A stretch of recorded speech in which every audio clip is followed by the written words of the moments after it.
Manusia, sini dulu sini. Penting, aku mau curhat dikit. Kalian tuh ya, kalau jatuh ke dosa, selalu aja namaku diseret. Ini gara-gara setan, digodain setan. Padahal aku cuma ngajak, nggak maksa. Kalian aja yang gampang banget digoda. Aku bisikin pelan, bro, ini enak loh, sekali aja. Terus kalian jawab, siap om setan. Kalian punya akal, punya pilihan. Disuruh baik, banyak alasan. Disuruh dosa, langsung lari kenceng. Aku cuma kasih promo. Kalian yang check out, klik tanpa baca syarat dan ketentuan, terus salahin aku yang milih jalan itu. Siapa?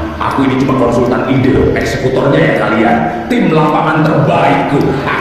Ingatlah, godaanku selalu ada, tapi kendali tetap di tanganmu. Lindungilah dirimu dengan doa, dekatkan diri pada Allah, biar bisikanku nggak mempan. Sampai jumpa di godaan berikutnya. Astaghfirullah.